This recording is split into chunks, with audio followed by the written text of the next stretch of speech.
जय हिंद दोस्तों। Government private job alerts में आपका स्वागत है। मैं आशा करता हूं आप सभी लोग अच्छे होंगे और अपनी रनिंग की प्रिपरेशन कंटिन्यू रख रहे होंगे। तो दोस्तों, इससे पहले हमने एक और वीडियो निकाली थी जिसमें हमने कट ऑफ के बारे में बात किया था और काफ़ी बच्चों के कुछ डाउट्स भी थे, कुछ कमेंट्स थे। उनके बारे में हम थोड़ा सा बात डिस्कस करेंगे और उसके साथ साथ कट ऑफ पे फीमेल्स का थोड़ा सा हम बताएंगे, जनरल ओबीसी और थोड़ी सी कट ऑफ्स बताएंगे। उसके हिसाब से आप अपना देख लीजिएगा। और देखिए, सबसे इम्पोर्टेंट जो आपकी चीज़ है वो है आपकी किसको रनिंग करनी चाहिए या किसको नहीं करनी चाहिए। देखिए, हमने आपको जो हमारी प्रीवियस वीडियो थी, अभी शायद 1 वीक नहीं हुआ, 3-4 दिन ही हुए हैं, तब हमने वो वीडियो निकाली थी। तो उसमें हमने आपको बताया था कि रनिंग किसको करनी चाहिए, किसको नहीं करनी चाहिए। तो देखिए, रनिंग का तो सीधा फंडा हमने यही बताया था कि जो भी क्लोज़ कॉन्टैक्ट में है वो सभी रनिंग कीजिए। मतलब ऐसा तो नहीं कि 80 क्वेश्चन ठीक है जर्नल के, तो रनिंग करें। तो देखिए, ये तो कोई जायज़ बात नहीं हुई। लेकिन आपने हमने आपको बताया था, एक रेंज बताई थी। काफ़ी बच्चों के ये भी डाउट थे कि ओबीसी की ज़्यादा जाएगी, ईडब्ल्यूएस की ज़्यादा जाएगी, ये वो। तो देखिए, जो हमारी कमेंट थे, हमने अब देखे थे वो कमेंट्स। लेकिन क्या है कि जो हमने आपको वीडियो बताई थी, जो हमने कट ऑफ बताई थी उस वीडियो में, वो सिर्फ और सिर्फ आपकी रेंज थी। रेंज देखिए, रेंज क्या होता है। रेंज हमने आपको बता दिया 100 से 110 के बीच में। तो भाई ये रेंज है, इसका मतलब यही नहीं है कि 100 ही आएंगे या 110 ही आएंगे। जैसे हमने ओबीसी का कुछ बताया था, ईडब्ल्यूएस का कुछ बताया था, तो वो रेंज है। इसका मतलब ये नहीं है कि वो ज़्यादा है या वो कम है। और देखिए, रेंज बताने का सबसे इंपॉर्टेंट चीज़ क्या थी, पहले ये समझिए आप। क्योंकि काफ़ी बच्चों के डाउट हैं और काफ़ी कमेंट भी कर रहे हैं, पर्सनल मैसेजेस भी कर रहे हैं हमें टेलीग्राम पे। तो देखिए, जो रेंज बताने का पर्पज़ है वो क्या है हमारा। देखिए, क्योंकि भाई नॉर्मलाइजेशन होने वाला है और हम नहीं चाहते हमारी वजह से किसी भी बच्चे की लाइफ ख़राब हो। फॉर एग्ज़ाम्पल देखिए, अगर नॉर्मलाइजेशन होता है, किसी बच्चे के 105 नंबर है, नॉर्मलाइज़ होके वो 115 हो जाते हैं। आप बात को समझिएगा, मैं सिर्फ जनरल की बात कर रहा हूँ। मतलब सारी कैटेगरीज़ को आप अपने हिसाब से कर सकते हो। मतलब मैं जनरल की एक रैंडम प्रोसेस बता रहा हूँ आपको। 105 से 115 हो गए। किसी यूट्यूब वाले से उन्होंने पूछा कि मेरे 105 है, जनरल में करूँ या ना करूँ? वो बोल दे मुश्किल है। आप चीज़ को समझिएगा, वो बोल दे मुश्किल है। तो अगर उसका जो नॉर्मलाइज़ होके 115, 116 स्कोर हो गया और वो डीवी, पीएसटी और फिज़िकल के लिए बुलाया जाएगा, तो बताइए, उसने जो बच्चा था उसने रनिंग की तैयारी नहीं की है। तो इसमें गलती किसकी है? आप बताइए, किसकी गलती है? क्योंकि देखिए, यूट्यूबर्स का आपको भी पता है कुछ नहीं होना है, लेकिन आपकी लाइफ़ ख़राब हो जाएगी। क्योंकि देखिए, 105, 110, 115, 120 नंबर, 130 नंबर लाना कोई आसान चीज़ नहीं है। बहुत-बहुत टाइम लग जाता है, बहुत-बहुत तैयारी लगती है। और देखिए, आपके जो ये फिज़िकल्स हैं, ये तो देखिए हो जाएँगे, लेकिन अब देखिए जो पेपर है, आपकी जो रिक्रूटमेंट आई है, ये इतना आसान नहीं है। देखिए, पहले तो 3-4 साल में पहले रिक्रूटमेंट आती है। आधे बच्चे एज ओवर हो जाते हैं, आधे बच्चों की कुछ और दिक्कत होती है, कुछ लोग तैयारी नहीं कर पाते। तो बहुत ज़्यादा मुश्किलें हैं। मैं आपसे यही बोलूँगा, अब आपके पास मोटा-मोटा मैं आपको बता देता हूँ। इसके बाद रिज़ल्ट की बात करेंगे और जो हमने हमारी प्रीवियस वीडियो, पिछली जो वीडियो में जो हमने आपको बताया था, बिल्कुल उसी के सेम टू सेम आज भी बोलेंगे और देखिए रिजल्ट के हम क्या बताएंगे। अब देखिए, रनिंग के लिए अभी हमने आपको बताया कि जो रेंज में है, हम सबको कमेंट सेक्शन में भी पर्सनली टाइम निकाल के यही बोल रहे हैं कि आप लोग अपनी रनिंग कंटिन्यू रखिए। क्योंकि रनिंग का बहुत ही ज़्यादा इंपॉर्टेंस है। बहुत लोग निकल जाएंगे।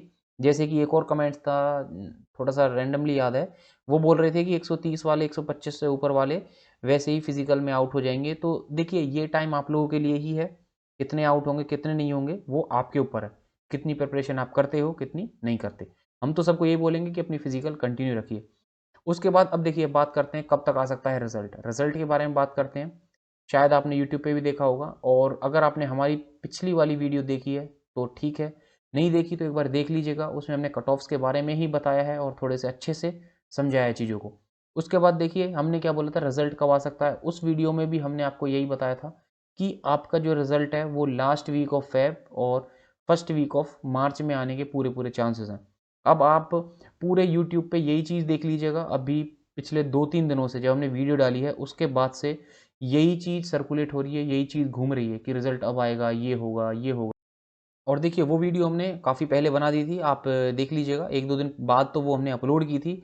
और देखिए, रिजल्ट के बारे में हमने आपको उस दिन भी यही बताया था, अब भी हम यही बता रहे हैं कि आपका डीवीपीएसटी, अभी 3 चीज़ें बाकी हैं आपकी। एक आपकी कट ऑफ आएगी, जो आपकी दूसरी कट ऑफ आएगी रिवाइज होके। क्योंकि देखिए, डाउट जो होते हैं वो सबने लगाए होंगे, जो भी करेक्शंस होंगे, तो जैसे कोई आंसर गलत है तो उसके लिए आपने कुछ ना कुछ अपने सजेशंस लगाए होंगे, या कोई बुक का प्रिंट आउट लगाया होगा, कुछ भी लगाया होगा, मतलब आपने अपने डाउट्स दिए होंगे। तो उसके लिए कट ऑफ आएगी। उसके बाद, sorry, not cut off, answer की आएगी। उसके बाद आपका DVPST के लिए आएगा और उसके बाद आपका रनिंग है। तो देखिए अभी 3 प्रोसेस हैं। हम अभी यही बोलेंगे कि फरवरी लास्ट वीक और मार्च के पहले हफ्ते में पूरे चांसेस हैं। लास्ट वीक और मार्च का पहला हफ्ता। उसके बाद क्योंकि देखिए अब आपका क्या है, आज आपकी 11 है, 11 फरवरी हो गई है। अगर 25 फेब से भी मैं मोटा-मोटा लगा के चलता हूँ, तो भी आपके 13-14 दिन है। तो देखिए आपके पास ज़्यादा दिन नहीं है। फिज़िकल अभी भी शुरू नहीं किया है तो प्लीज़ शुरू कर लीजिए। ये आपका ही नुकसान है और किसी का नुकसान नहीं है। तो चलिए उसके बाद बात करते हैं। और जो भी लोग फिजिकल कंटिन्यू कर रहे हैं, मैं आप लोगों से यही रिक्वेस्ट करूंगा, आप कमेंट सेक्शन में हमें बताइए कि आपकी टाइमिंग क्या आ रही है। एज सच नहीं कि आपको रोज ही टाइमिंग लगानी है, जो भी आपने लास्ट टाइमिंग लगाई होगी उससे देखिए क्या होगा, आपको भी पता चलेगा कि आप कंपटीशन में कहाँ पर हो। उसके साथ साथ जो और भी नहीं कर रहा होगा वो भी आपके देख के, या आपका कम है या ज़्यादा है, आपको ही मोटिवेशन मिलेगी। फॉर एग्जाम्पल आप बोलते हो कि मैंने 5 किलोमीटर या 4.8 किलोमीटर जितना भी आप लगाते हो, मैंने 25 मिनट में मारी। कोई दूसरा बच्चा बोलता है कि मैंने 23 मिनट में मारी। समझ रहे हो, इतना हो नहीं हो, लेकिन मैं आपको एक एग्जांपल दे रहा हूँ छोटा सा। तो उससे क्या हो जाएगा कि आपको और मोटिवेशन मिलेगी और आप अपने टाइमिंग को और कम करोगे। यहाँ पे 25 और 23 की जगह आप 29 और 30 मिनट भी लगा सकते हो।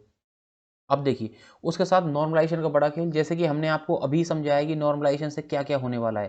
कि कोई 105 पे बैठा है, वो आपका 115 पे पहुंच गया, तो देखिए बच्चे की नुकसान है। अल्टीमेटली क्या है कि स्टूडेंट का ही नुकसान हो जाएगा, ना ही यूट्यूबर का, ना ही किसी टीचर का, कोई नुकसान नहीं है। तो मैं आपसे यही बोलूँगा, 5-7 नंबर ऊपर नीचे चल रहे हो फिर भी आप अपना रनिंग की तैयारी कंटिन्यू रखिए। कोई पता नहीं आपका कब आ जाए। और देखिए इतनी बड़ी जो भर्ती है आपकी 9534, ये शायद ही दोबारा आएगी। दोबारा का मतलब है इतनी बड़ी भर्ती, क्योंकि पिछली बार भी आपको पता है 3300-3400 रिक्रूटमेंट आई थी, लेकिन इस बार आपकी 9500, मतलब 3 गुना है आपकी। इसलिए हम बता रहे हैं कि आप अच्छे से तैयारी करो। और देखिए कुछ बच्चों का ये भी है कि 130 वाले पकड़े जाने चाहिए, 140 वाले पकड़े जाने चाहिए। देखिए बोर्ड ने अपना एक्सप्लेनेशन तो दे दिया है, लेकिन आप एक चीज़ समझिए कि 130 140 वाले कितने होंगे। 9534 वैकेंसी है, टेंशन मत लीजिए, बहुत ज़्यादा रिक्रूटमेंट है। सिर्फ अपना फिजिकल पे ध्यान रखिए। ऐसा ना हो कि इस बारे भी नंबर ऑफ स्टूडेंट कम रह जाएं और जो पोस्ट हैं वो फालतू बच जाएं और फिर वो एक्स्ट्रा सीट रह जाएं। समझ रहे हो आप बात को। तो उसके बाद अब देखिए कुछ फीमेल्स के बारे में बात करेंगे। काफ़ी बच्चों के डाउट आए थे कि फीमेल के बारे में नहीं बताया है। तो देखिए फीमेल के बारे में हम आपको बताएंगे। आप अगर जर्नल से हो तो आप 100 या 99 से, मैं यहाँ पे बोलूँगा 99 से, मतलब ये देखिए बच्चे बोलते हैं कि नॉर्मलाइजेशन होगा, ऐसा कुछ नहीं है। तो देखिए ये हमने एक रेंज बताई है, नॉर्मलाइजेशन होगा जो होगा, लेकिन ये हमने एक रेंज बताई है कि इसके बीच में है, तो आप अपनी रनिंग कर सकते हो। गेटिंग। अब देखिए ये हम 100 से 102 103 तक बताएंगे। 100 से 103 ये रेंज है सिर्फ। समझ रहे हो आप, ये सिर्फ रेंज है, ये जर्नल की रेंज है। अगर अगर मैं ओबीसी की बात करता हूँ या ईडब्ल्यूएस की बात करता हूँ, ओबीसी देख लीजिए। अगर मैं ओबीसी की बात करता हूँ तो इससे आप 5 से 6 नंबर कम कर सकते हो। तो ओबीसी की अगर मैं मान के चलूँ, यहाँ पे मैं 199 लगा रहा हूँ, तो आप यहाँ पे 95 95 से लगा लीजिएगा। ये रेंज है। अब ये मत बोलिएगा कि 94 90 99 और 94 95 में 4 ही नंबर का गैप है। ये रेंज है। 95 से हम इसे 101 तक लेकर जा सकते हैं, 101 तक लेकर जाएंगे। गेटिंग। ये नहीं है कि अब आप 101 और 103 को बोलो और बोलो कि सिर्फ 2 ही नंबर का गैप है। ये रेंज है स्टूडेंट्स, आप इस चीज़ को समझिए। ये कट ऑफ नहीं है आपकी एग्जैक्ट, ये रेंज है कि इसके बीच में हो सकता है। ये रेंज बताने का हमारा सिर्फ यही मकसद है कि कोई स्टूडेंट है किसी के 1-2 नंबर भी कम है तो वो अपनी फिजिकल तैयारी रखे, क्योंकि आपको पता है कि नॉर्मलाइजेशन बहुत कुछ करने वाला है। उसके बाद देखिए आप एससी का देख लीजिए या ईडब्ल्यूएस देख लीजिए। ईडब्ल्यूएस आप 1 ± 1 और 2 कर लीजिएगा इसके साथ ही। अब ये मत बोलीजिएगा कि ईडब्ल्यूएस की कम जाती है, ओबीसी की कम जाती है। तो देखिए ये हमने एक रेंज बताई है आपको कि आप इस रेंज में हो तो ठीक है, अपना फिजिकल अपना कंटिन्यू रखें। उसके बाद एससी की बात करते हैं तो आप एससी मान के चलिए, ये आपका 95 हमने एडजस्ट किया है, तो यहाँ पे आप 88 87 तक मान के चल सकते हो। 88 ले लीजिए, 88 से आप 92 93 आप लेकर चल सकते हो। गेटिंग। उसके बाद अगर हम यहाँ पे आए, ये रेंज है, फिर से मैं आपको बता रहा हूँ। उसके बाद देखिए ये अब आप हम एसटी की बात करते हैं तो एसटी देखिए जब 88 ये हो गया और 80 क्वेश्चन, 8 2 जा 160 और 40 200, 200 आपका पासिंग मार्क्स है। तो जो आपका एसटी है ये आप पासिंग ही समझ सकते हो। मतलब आप यहाँ पे 81 से, क्योंकि देखिए एससी एसटी के पिछले साल भी यही हुआ था, बहुत कम बच्चे बचते हैं। जो आपकी पोस्ट होती हैं वो ज़्यादा हो जाती हैं, बच्चे कम हो जाते हैं, क्योंकि क्या है कि फिजिकल नहीं लग पाता ज़्यादा बच्चों से। लेकिन जो जर्नल और ओबीसी के बच्चे हैं ये सारे फिजिकल को, मतलब क्या है कि जो आपकी पोस्ट है उससे भी ज़्यादा फिजिकल क्लियर करते हैं। ये एक रेशो बता रहा हूँ मैं सिर्फ आपको। अब देखिए यहाँ पे आप एसटी के लिए 81 से आप 83 ले सकते हो, 81 से 83 क्वेश्चंस ले सकते हो। उसके बाद अब हम बात करते हैं आपका एक्स सर्विसमैन। जी हाँ, एक बार एक्स सर्विसमैन और देख लीजिए, तो एक्स सर्विसमैन भी आप यही 81 82 के करीब ही मान के चलिए। एक्स सर्विसमैन क्या है आपका 81 82 क्वेश्चन के करीब ही मान के चलिए। पिछली वीडियो में शायद हमसे रह गया था, इसलिए हम यहाँ पे ऐड कर रहे हैं 81 82 क्वेश्चन। ठीक है जी, मतलब ये आपका इसी के रेंज में है, ऐसा नहीं है कि अभी 84 लगा दिया 82 लगा दिया, इसी के रेंज में है। जिनके भी इसके अराउंड पहुंच रहे हैं वो अपनी तैयारी करिए। हम आपको फिर से बोल रहे हैं क्योंकि मौका फिर से नहीं मिलेगा, ये आपके पास एक गोल्डन चांस है।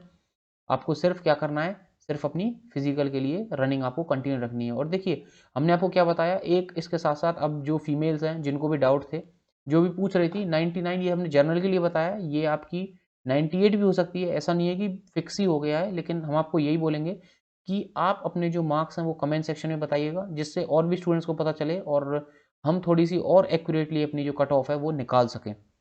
उसके साथ साथ आप अपना जो टाइमिंग है, जो आप फिजिकल लगा रहे हो वो भी लगाइएगा। इससे क्या होगा कि जो नहीं लगा रहे वो भी बेचारे मोटिवेट हो जाएंगे आप लोगों की वजह से। और जो जैसे आप अगर 29 मिनट में मार रहे हो 4.8 किलोमीटर, कोई बच्चा 27 में मार रहा है, तो आप मोटिवेट होंगे और आप बोलोगे कि मैं भी 27 में मारूंगा।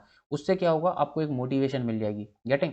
तो ये सारी चीज़ें थी, हमने इस वीडियो में डिस्कस कर लिया है, रिजल्ट के बारे में डिस्कस कर लिया है, नॉर्मलाइजेशन के बारे में डिस्कस कर लिया है, रनिंग के लिए डिस्कस कर लिया है, कट ऑफ भी हमने डिस्कस कर ली है। और इसके साथ देखिए ये तो फीमेल का है, अगर आपको मेल्स की कट ऑफ देखनी है तो आप हमारी जो पिछली वीडियो वो देख लीजिएगा। हम आई बटन पे अपना जो वीडियो है उसका लिंक प्रोवाइड कर देंगे। उसके साथ साथ हम एंड स्क्रीन पर भी उसका जो लिंक है वो आपको प्रोवाइड करवा देंगे। तो यही सारी चीज़ें हमें डिस्कस करनी थी। उसके बाद अगर आपको किसी और चीज़ पे कोई वीडियो चाहिए, सैलरी स्ट्रक्चर पे चाहिए या यूपी कांस्टेबल पे चाहिए, तो आप हमें कमेंट सेक्शन में ज़रूर बताइएगा। तो चलिए मिलते हैं अगली वीडियो में, तब तक अपना ध्यान रखिए और अपनी फिजिकल कंटिन्यू रखिए। चलिए, ऑल द बेस्ट।